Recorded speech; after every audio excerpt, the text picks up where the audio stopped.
Bonjour chers spectateurs, vous êtes sur la chaîne Crossmoto. Je pense que beaucoup d'entre vous qui s'intéressent un peu à l'automobile ou à la moto sont tombés sur des titres d'articles ou des noms de vidéos du genre « moto fonctionnant au bois »,« voiture à bois » et ainsi de suite. Cette technique est très intéressante et son nom le plus approprié serait un véhicule équipé d'une installation à gazogène. Je vous prie de ne pas confondre avec les moteurs à vapeur. Ainsi, ce gazogène produit à partir de certaines substances solides ou liquides un gaz combustible, adapté à la combustion dans un moteur à combustion interne. Et c'est justement de véhicules équipés d'un tel dispositif dont je voudrais parler. Je vous invite à échanger quelques mots sur la technologie des gazogènes. Parlons ensemble de ce dispositif, de son histoire et de son utilisation sur les voitures, les motos, les tracteurs et bien plus encore. Installez-vous confortablement, prenez quelque chose à grignoter, ça va être intéressant.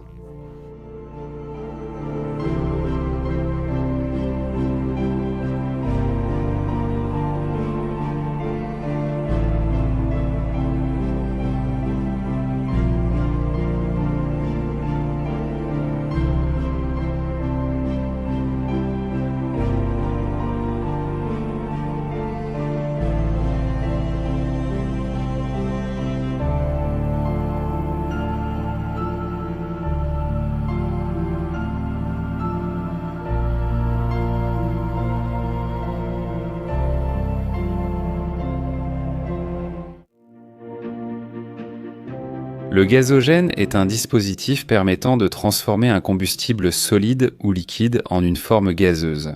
Les gazogènes les plus répandus fonctionnent avec des combustibles solides, qui peuvent être, selon les conditions locales, du charbon de bois, de la tourbe, du bois et autres similaires. Les gazogènes utilisant des combustibles liquides, comme le mazout, sont beaucoup plus rares. Le principe de fonctionnement est basé sur la combustion incomplète du carbone. Le générateur a généralement la forme d'un cylindre haut.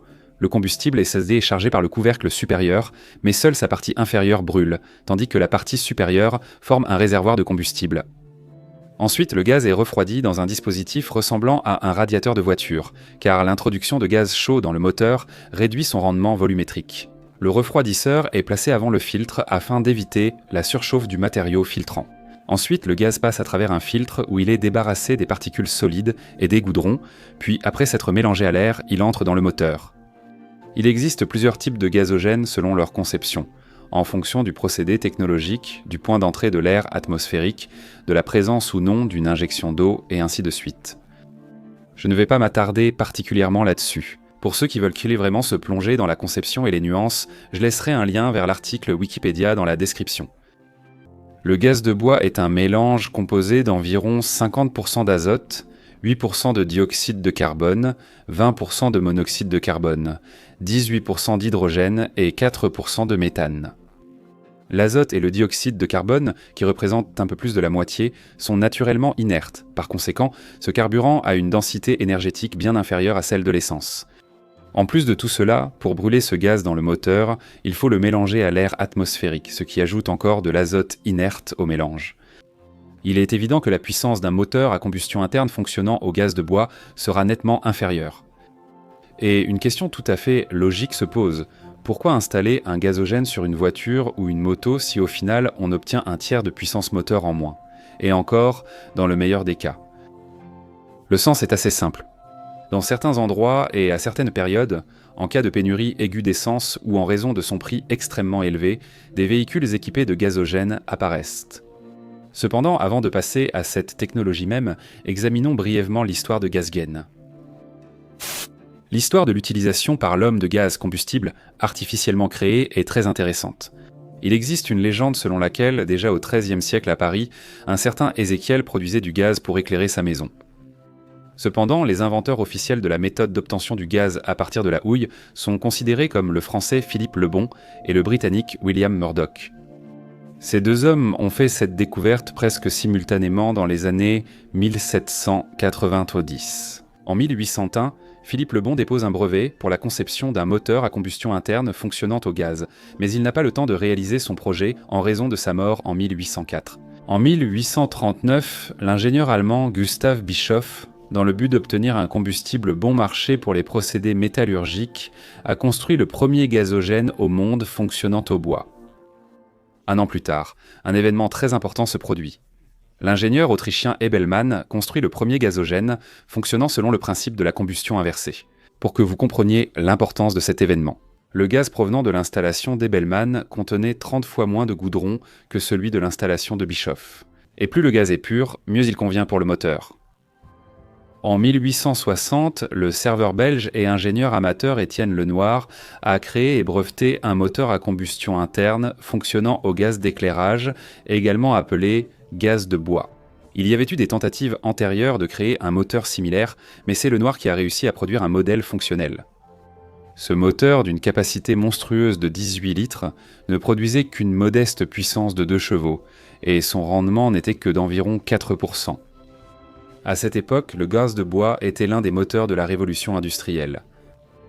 Pour que vous compreniez l'ampleur, des gazoducs entiers étaient déconstruits, partant de générateurs de gaz fixes et se ramifiant vers les entreprises et les habitations.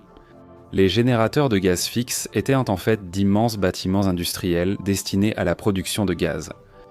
Le gaz était utilisé pour alimenter des moteurs fixes, pour le chauffage, l'éclairage des rues et même pour la cuisson des aliments. Cependant, avec le développement de l'extraction du pétrole et du gaz naturel, le contenu des tuyaux a progressivement changé. Le gaz naturel s'est imposé dans de nombreux endroits dès les années 1930. Cependant, en Grande-Bretagne, le gaz de bois a été largement utilisé jusqu'aux années 60 du siècle dernier, jusqu'à la découverte de grands gisements de pétrole et de gaz naturel en mer du Nord. Revenons aux moteurs. Lorsque dans les années 1870 des moteurs à combustion interne stationnaire basés sur le cycle d'Otto sont devenus disponibles, les moteurs à vapeur ont commencé à perdre progressivement du terrain. Otto d'ailleurs s'est inspiré des idées de Lenoir, et sa conception avait déjà un rendement de 16% et consommait 5 fois moins de carburant. L'adoption s'est accélérée après l'expiration du brevet du moteur Otto en 1886. Le potentiel et l'applicabilité pratique de la gazéification des moteurs à combustion interne étaient bien compris dès les tout premiers jours de leur développement.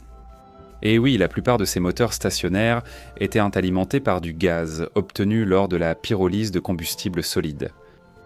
Et déjà à cette époque, au tout début du XXe siècle, il existait un certain nombre de voitures qui fonctionnaient au gaz de bois. Elles faisaient le plein dans des installations stationnaires de gazogène ou à partir du système d'éclairage public au gaz, dans un réservoir vaguement semblable à un petit dirigeable qui était placé sur le toit. La pression dans un tel sac était faible, donc afin d'obtenir une autonomie acceptable, il fallait rendre le sac assez grand. En fait, c'est le grand-père des équipements à bouteilles de gaz. De telles constructions existaient en Europe jusqu'aux années 40, tandis qu'en Chine, une technologie similaire a été utilisée jusqu'aux années 90 du siècle dernier. Voici une moto avec sidecar équipée d'un système à bouteillant de gaz.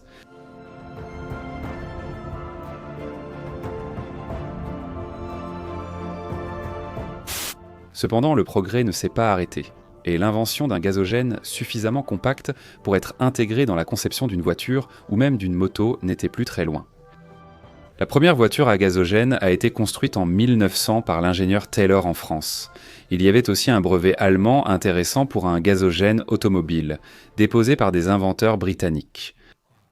En 1905, l'ingénieur Thornycroft en Angleterre a construit le premier bateau à moteur équipé d'un gazogène, et en 1908, le premier tracteur à gazogène a été construit en France.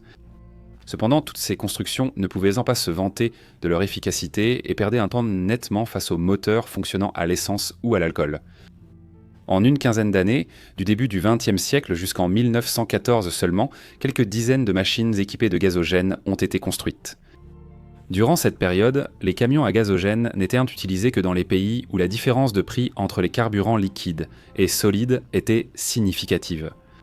Il s'agissait de colonies tropicales, où l'on utilisait du bois ou du charbon de bois comme carburant. En plus des automobiles, dans ces pays, au début du siècle dernier, plus de 100 locomotives diesel étaient équipées de générateurs à gaz. La Première Guerre mondiale a servi de catalyseur au développement d'une voiture à gazogène plus efficace. Les opérations militaires exigeaient une quantité énorme de carburant, et de telles conditions, naturellement, ont créé une pénurie. La nuance réside dans le fait que les ressources minérales, en particulier les hydrocarbures, sont réparties de manière inégale dans les entrailles de la Terre, et la France n'a pas été chanceuse à cet égard. Le passage de l'essence à un autre carburant en France était envisagé dans les conditions suivantes. Le nouveau carburant, d'un point de vue économique, devait être capable de concurrencer l'essence et le passage à ce nouveau carburant ne devait pas entraîner de modifications majeures dans la conception des moteurs. Les recherches visant à satisfaire la première condition, à savoir un coût suffisamment bas, ont montré que seul le gaz de générateur, obtenu à partir de bois et de charbon de bois, pouvait offrir l'effet économique nécessaire. Quant à la deuxième exigence, celle de ne pas apporter de modifications importantes au moteur, elle était due au fait qu'en France, à cette époque, il existait déjà un grand parc automobile et de tracteurs, et il était tout simplement irréaliste de modifier les moteurs de véhicules à une telle échelle. La fabrication industrielle des gazogènes a déjà été mise en place en 1914 à Casablanca, une grande ville du Maroc, qui était alors un territoire sous contrôle français. Dès cette année-là et les suivantes, des essais de voitures et de tracteurs équipés de gazogène ont été réalisés, mais les résultats n'étaient guère encourageants. En 1916, un autobus équipé d'un moteur à gazogène a commencé à effectuer des trajets réguliers entre Paris et Rouen. Un Français a révolutionné le secteur après la fin de la guerre. L'ingénieur et chimiste Georges Humbert, après sa démobilisation en 1918, s'est lancé dans la production de savon et, en parallèle, a commencé des expériences pour créer un carburant liquide à partir du charbon. Mais le produit final était extrêmement coûteux, et Humbert a laissé tomber le carburant liquide pour concentrer son attention sur les générateurs à gaz.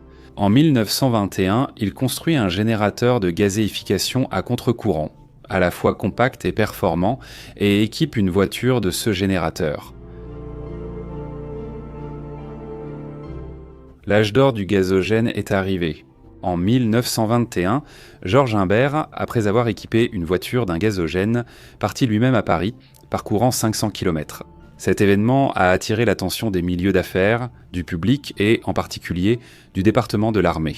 Et déjà un an plus tard, en Europe, des essais compétitifs et des rallyes de voitures à gazogène ont commencé à être organisés régulièrement, dans le but de tester de nouvelles solutions techniques et de populariser ce type de transport auprès du public. De nouvelles conceptions de générateurs à gaz ont proliféré rapidement. Ainsi, lors d'un des rallyes de 120 km organisés cette année en France, il a été démontré que la consommation de charbon de bois par kilomètre parcouru varie de 90 à 114 grammes. Un rallye organisé un an plus tard, sur une distance de 1400 km, a déjà montré une consommation nettement inférieure, de 74 à 94 grammes de charbon de bois.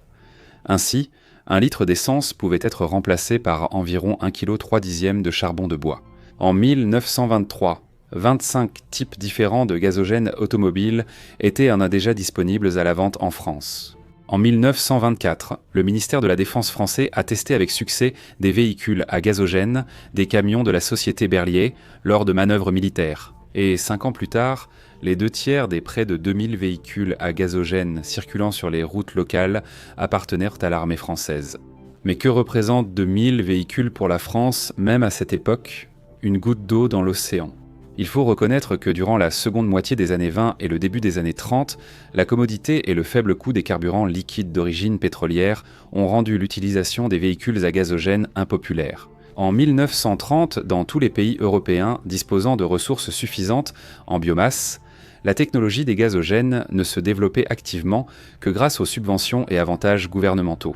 Le Royaume-Uni, la France et l'Italie ont initié une large utilisation des gazogènes pour le transport dans leurs colonies. Et le gouvernement japonais, pour encourager l'exploitation des véhicules à gazogène, a choisi d'assurer l'intérêt matériel des propriétaires en leur versant 300 yens lors de l'achat d'un tel véhicule. En 1932, un événement important se produit. Des ingénieurs français développent la première installation à gazogène réussie pour une moto, qui fonctionnait au charbon de bois selon le principe de gazéification horizontale. Cette installation se distinguait par un système d'injection d'huile dans le gaz de générateur pour lubrifier le moteur. La puissance du moteur diminuait alors de pas plus de 40% par rapport au fonctionnement du moteur à l'essence. Georges Humbert, constatant la réticence avec laquelle sa technologie est acceptée en France et, apparemment, rencontrant des difficultés financières, vend en 1931 une partie de ses technologies à l'Allemagne. Et dans les années 30, le Centre mondial du développement des gazogènes se déplace progressivement dans cette direction. En Italie, des idées de carburant national circulaient également, mais les Italiens n'ont pas connu de succès particulier. Tous les générateurs qu'ils utilisaient étaient des copies donc des développements français. En dehors du continent européen, des travaux sur les installations à gazogène pour véhicules étaient menés aux États-Unis et au Canada, ainsi qu'en Australie et en Union soviétique. L'Union sera abordée dans un chapitre à part. Cependant, malgré la subvention de ce secteur par les États, la part des véhicules équipés de gazogène restait très faible en raison de la disponibilité et de la plus grande praticité des produits pétroliers. Cependant, une nouvelle guerre mondiale bouleversera tout. La Seconde Guerre mondiale fut celle des moteurs. Certes, durant la Première Guerre, on utilisait déjà chars et camions, mais en nombre plus restreint. On utilisait encore massivement le transport hippomobile et des unités telles que la cavalerie. En moins de 3 décennies, le niveau de mécanisation des troupes a considérablement augmenté, changeant tout. Imaginez maintenant la consommation de carburant d'une grande armée. Au plus fort de la Seconde Guerre mondiale, la Wehrmacht consommait environ 15 millions de tonnes de produits pétroliers par mois, selon certaines estimations. Et c'est à cette période que les gazogènes se sont avérés utiles. Pendant que tout le carburant était envoyé au front, il fallait bien se déplacer à l'arrière, faire fonctionner des moteurs stationnaires, et ainsi de suite. Et tout le secteur civil était converti au gaz de bois. En 1938, Humbert a mis au point un gazogène fonctionnant à la lignite. Cet appareil était destiné à l'Allemagne, dont le sous-sol était riche en cette ressource. L'Allemagne se préparait activement à la conversion de la technologie civile au gazogène. Lors de la chute de la France, Humbert, patriote allemand, a dû travailler pour les Allemands à un poste subalterne. Mais dès 1944, il recevra personnellement la croix de fer des mains d'Hitler pour le développement du gazogène. Et la même année, la presse donnera à Georges le surnom de Holzgaspapst, ce qui signifie littéralement le pape des gazogènes. Le secteur des générateurs a connu un essor important depuis le début de la guerre. La production et l'infrastructure de ravitaillement se développent fortement. Dans la première moitié des années 1940, environ 2000 stations-service à bois ont été construites en Allemagne. En 1940, environ 100 000 camions et 30 000 tracteurs équipés de gazogène étaient en service en France. Ajoutez à cela les barges et les locomotives. De plus, les gazogènes étaient d'une grande aide pour la production d'électricité et le fonctionnement des moteurs stationnaires. Jusqu'à la fin de la guerre, rien qu'en Allemagne, environ 1,5 million de gazogènes de transport ont été construits et plus d'1 million dans le monde entier. En plus de l'installation directe de ces appareils sur les voitures, il existait des versions de gazogène montées sur une remorque séparée dont seul un tuyau transportant le gaz généré était relié au véhicule. On pouvait déjà rencontrer de telles solutions au milieu des années 30, par exemple cette élégante petite remorque Panhard, ou encore cette solution moins esthétique venant d'Australie. Une partie des bus britanniques, notamment les célèbres bus londoniens à 2 étages, étaient équipés d'une remorque similaire. En 1941, 25 d'entre eux ont été équipés de générateurs fonctionnant au charbon dont la Grande-Bretagne dispose en abondance. Les Londoniens n'ont guère apprécié cela. Cependant, comme il fallait bien se déplacer, dès 1943, il y avait déjà environ 10 000 véhicules équipés de ce système au Royaume-Uni. Mais ce sont les Allemands qui ont le plus réussi dans l'utilisation du gazogène. Je n'ai pas dit par hasard que le centre mondial de ces technologies, dans les années 30, était passé de la France à l'Allemagne. La Wehrmacht utilisait au front des camions équipés de gazogène et même un véhicule blindé avec un gazogène. Même certains chars Panzer I et Panzer II étaient équipés d'un tel dispositif. Le Panzer I, produit au début des années 30, était déjà considéré comme obsolète lors de l'invasion de la Pologne en 1939. Le Panzer II l'était devenu dès 1940. Durant la Seconde Guerre mondiale, ces chars servaient à l'entraînement dans les écoles de chars. Et voici une utilisation tout à fait inattendue du gazogène, l'avion. En 1939, un gazogène a été installé sur un avion suisse biplace Comte AC-4 Gentleman, équipé d'un moteur à piston en ligne 4 cylindres refroidi par air, développant 115 chevaux. Les détails de conception du fabricant du gazogène pour l'avion sont inconnus. En général, les informations sont très rares. Le concepteur principal était Ernst Wyss, un Suisse pilote et inventeur. D'après les rumeurs, ces gars-là ont installé à leurs propres frais un gazogène de 120 kg à la place du second pilote. On sait aussi qu'à une vitesse de croisière constante d'environ 175 km à l'heure, l'avion consommait 34 kg de charbon de bois. Le carburant permettait de voler pendant 4 heures. Et qu'en était-il de nos véhicules à 2 roues ? Nous allons voir ça tout de suite. Comme vous vous en souvenez, la première moto à gazogène est apparue en France en 1932. Il convient de noter que le châssis de la moto ne se prête pas particulièrement à l'installation de gazogène, surtout pour les motos solo.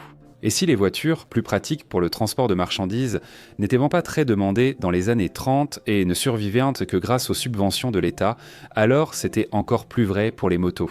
La situation a un peu changé pendant la guerre. La pénurie de carburant liquide a poussé les gens à chercher des solutions. Voici par exemple une BMW R71, avec un sidecar dans lequel un gazogène est installé. L'appareil semble être une reproduction récente, mais il pourrait s'agir d'une restauration d'une moto d'époque. Ce sont les Suédois qui ont le plus réussi dans la gazéification des motos. Pendant la guerre, une moto sur 4 dans ce pays était équipée d'un gazogène.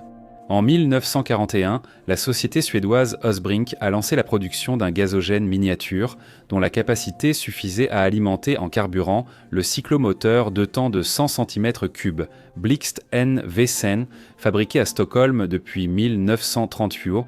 L'installation fonctionnait au charbon de bois ou plus précisément avec ses granulés de 5 à 15 mm de diamètre.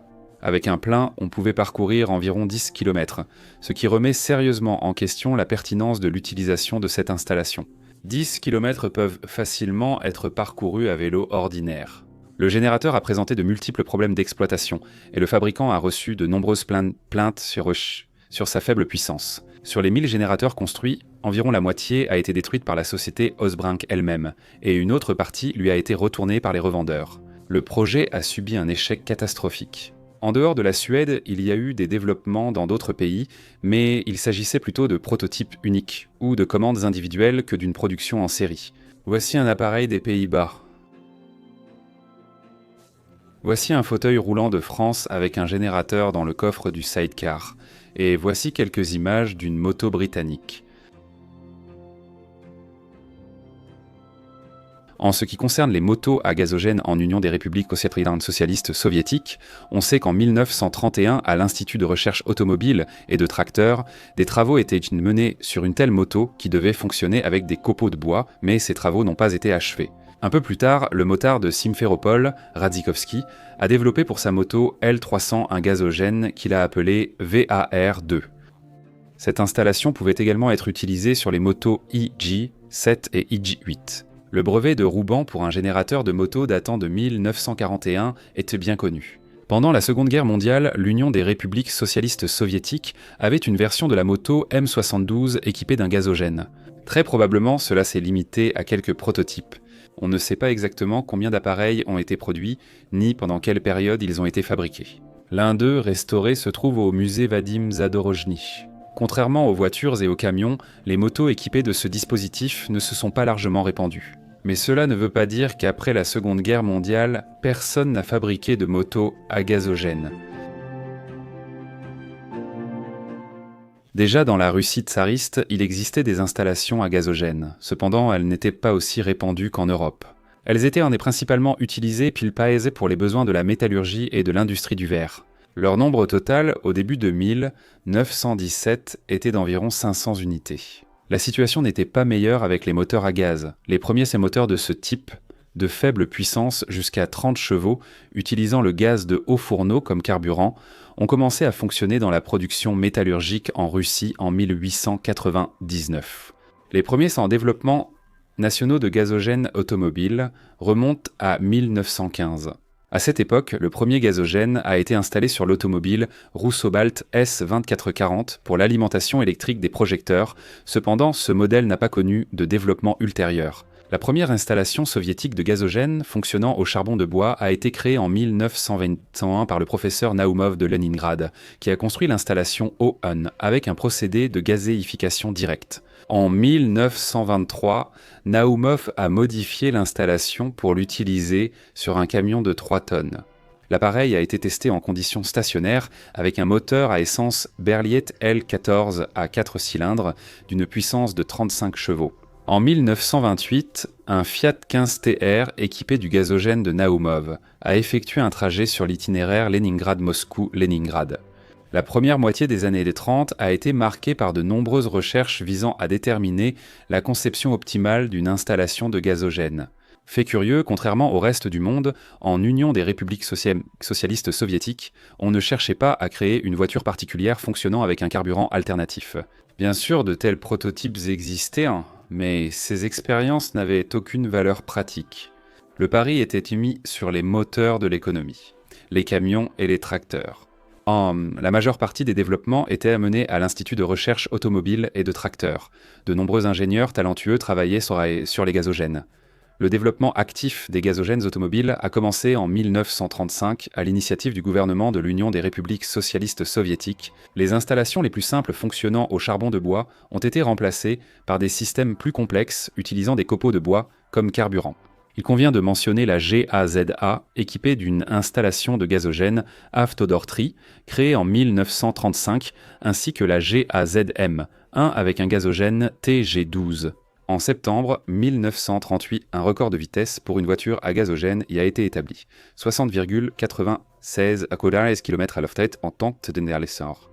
La première voiture à gazogène produite en série était la Zavod imeni Stalina. 13 mai, les modèles véritablement produits en masse furent la Gorkovski Avtomobilny Zavod 42, la Zavod imeni Stalina 21 et, après la guerre, l'Ural Zavod imeni Stalina 352. Il est impossible d'estimer la quantité de marchandises transportées par les camions gazon et Zakhar fonctionnant au bois.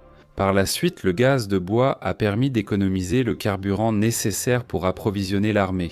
En ce qui concerne les tracteurs, dès 1931, un concours pansoviétique pour un gazogène de tracteur a été annoncé.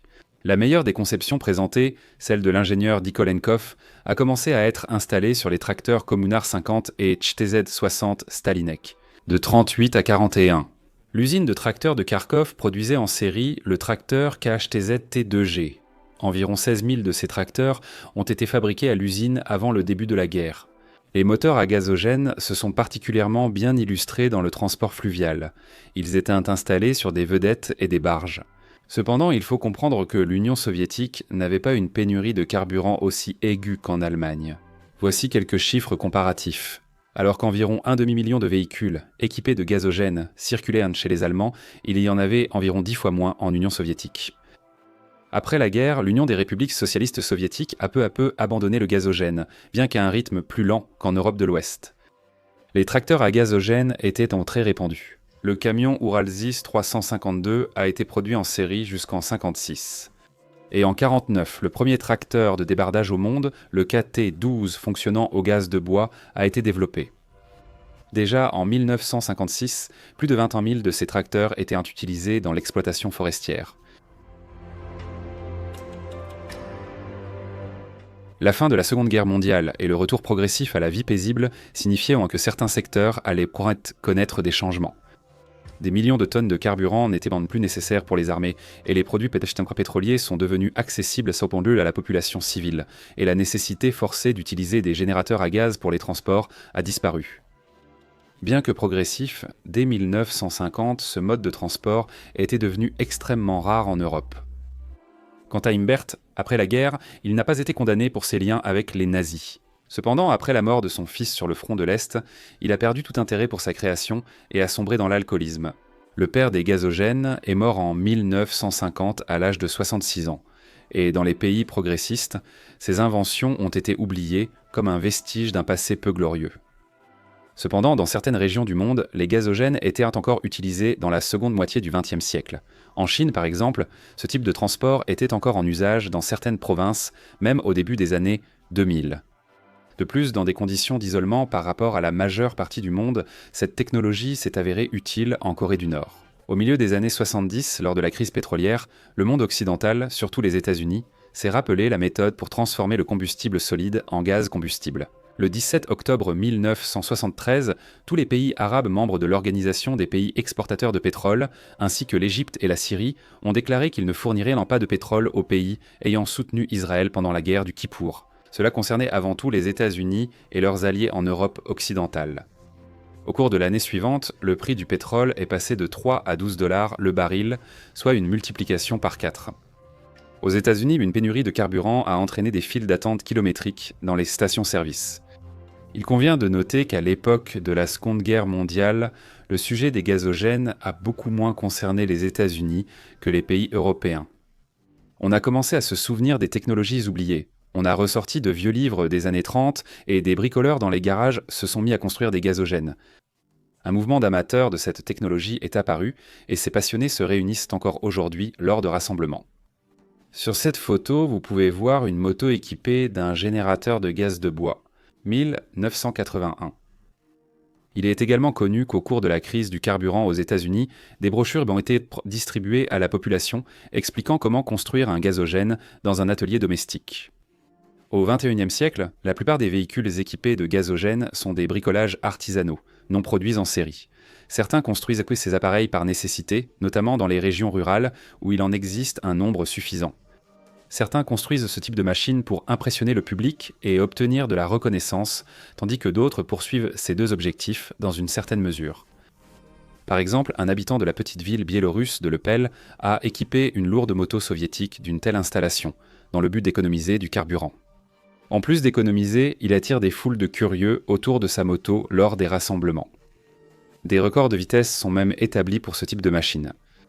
Le 14 septembre 2011, sur les salines de Bonneville, un pick-up équipé d'un système fonctionnant au charbon de bois a établi un record du monde de vitesse pour les véhicules à gaz de bois, atteignant 117 km et demi à l'heure. J'imagine qu'en découvrant toute cette histoire du gazogène, vous vous êtes dropping sur la rade à demander quels sont les avantages et les inconvénients d'un tel dispositif. En connaissant déjà un peu l'histoire, on peut distinguer son principal avantage. Le gazogène permet de rouler avec un véhicule à moteur à combustion interne en l'absence de carburant liquide. Tant qu'il y a de l'essence à la station, on peut rire avec condescendance du propriétaire d'une voiture équipée d'un gazogène. Cependant, en cas de crise du carburant, peu importe la raison. Et cet homme avec une chaudière pleine de bois dans le coffre sera le gars le plus en vue du village. C'est étrange que George Miller n'ait pas ajouté de voiture à gazogène dans l'univers de Mad Max. Bien sûr, les poursuites avec de tels engins n'auraient pas été aussi dynamiques. Pourtant, dans le contexte post-apocalyptique, le gazogène est une chose salvatrice. Et cette illustration le montre très bien. En ce qui concerne les autres avantages, le moteur fonctionnant au gazogène est plus écologique, et avec les connaissances et les compétences nécessaires, le gazogène est assez simple à fabriquer.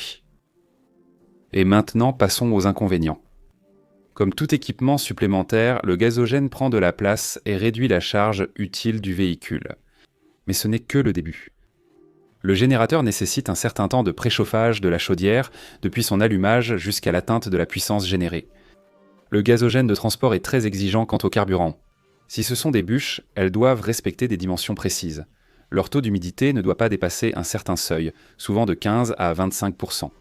Les bûches doivent provenir de certaines essences de bois, principalement des bois durs. L'affirmation de certains médias selon laquelle un tel dispositif fonctionne avec n'importe quoi, du genre on y jette du fumier, de la paille et des branches et on part, est un mythe créé par ces mêmes médias. Un certain Koulibine a dit ça pour plaisanter, et les journalistes, n'étant pas des spécialistes du sujet, l'ont publié. Il faut aussi réaliser qu'on ne peut pas faire de longues distances avec un gazogène.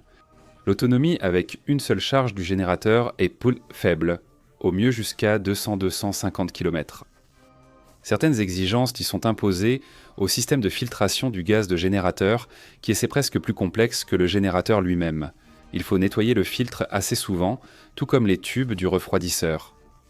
Dans les sources internet, les données varient de 200 à 1500 km. Ou adieu au moteur. D'ailleurs, la durée de vie du moteur fonctionnant au gaz de bois diminue quelque peu, car, en raison de la moindre valeur calorifique du carburant, il faut souvent maintenir le moteur à haut régime. Il ne faut pas non plus négliger le danger du gazogène en termes de risque d'explosion ou de fuite de monoxyde de carbone. Que puis-je dire en résumant ce sujet ? Le gazogène de transport est un produit des temps de crise. Dès que le carburant vient à manquer dans les stations-service, l'homme commence à se souvenir de ce qu'il avait bien oublié, la technologie de production de carburant gazeux à partir de matières solides. Et en temps de crise, tu te fiches de sentir le saucisson fumé, d'avoir les mains jaunes comme un gros fumeur et d'être couvert de cendres et de suie. Si la question de se rendre quelque part devient cruciale, tu accepteras cela. Et il est encore trop tôt pour envoyer les gazogènes à la poubelle de l'histoire. On ne sait jamais quelle crise peut arriver. Sur ce, mes quelques mots touchent à leur fin. J'espère avoir réussi à vous parler de manière suffisamment détaillée des véhicules à gazogène. Je vous remercie beaucoup pour votre attention et le temps que vous m'avez accordé. N'oubliez pas d'être actif sur la chaîne, de laisser des commentaires, de partager et de vous abonner. Un grand merci à tous ceux qui soutiennent mon travail financièrement via les coordonnées indiquées dans la description. À bientôt.